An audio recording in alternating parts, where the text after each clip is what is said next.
Ethan Smith from the Greater Jersey Hudson River Region, number 22, Central Council, and I'm here with Josh Malina.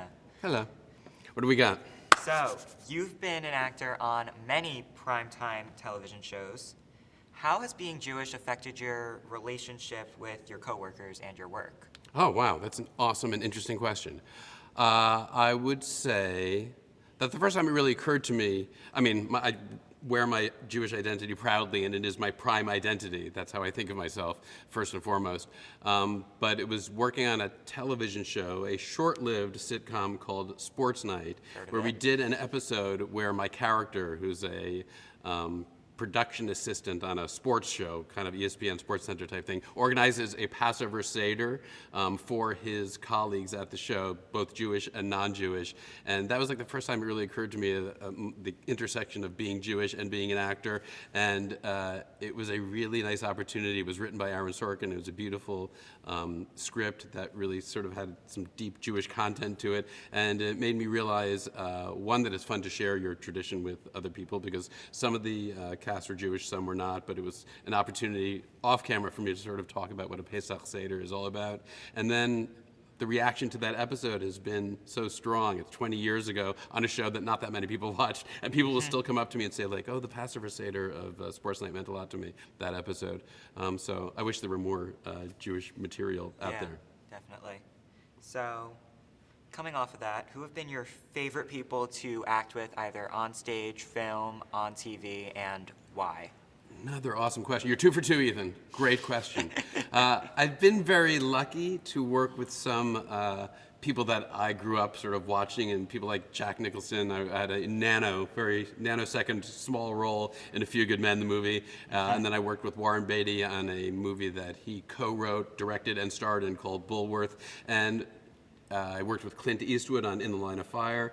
So I've found I've worked with tons of people that I've enjoyed working with, but it has impressed me that some of the biggest stars are the most down-to-earth people. I guess when they have less to prove, they don't feel they have to. So Warren Beatty, Nicholson, and Clint Eastwood were all incredibly kind to me, recognized that I was like a star at the beginning of my career as they were deep into their careers, and were helpful and professional, and have been models for me to how to conduct myself on a set. Yeah, that's amazing. So, you have a lot of different acting titles. If anybody scrolls through your IMDb, they're going to be scrolling for quite some time. So, which I always remind people, because sometimes people say, like, wow, you've had a great career. I saw like 90 things on your IMDb, and I always say, that's 90 times I lost my job.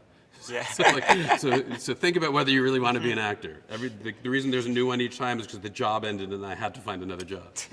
But thank you. So which of those characters do you feel like was most representative of your personality? Oh, 3 for 3. You're batting 1,000. Great question.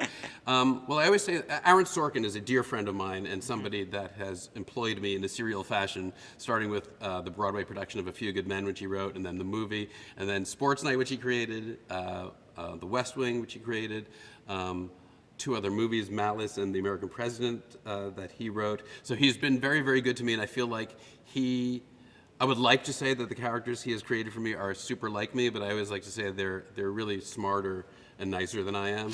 So sometimes people expect me to be an Aaron Sorkin character in real life, and I'm not nearly as articulate or interesting.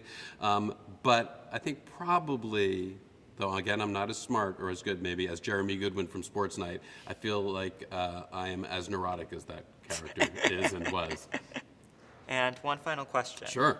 If you could only give one piece of advice to teens, Jewish teens specifically, what would it be?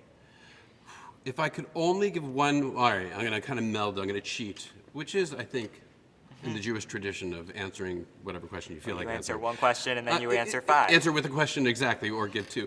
I would say 2 things, I think. First of all, explore what Judaism means to you. Don't necessarily take whatever tradition or you've been given. It's important what our parents give to us, and most of us, that's where the beginning of our Jewish identity is forged. But don't give up at your bar mitzvah, and don't just take what you've been given as the ultimate. It's important for each of us to decide how we would like to live a Jewish life and how to represent as Jews and how to be Jewish. And it's a rich tradition with many different ways to realize, and I hope people will do that. All right. Thank you. Thank you.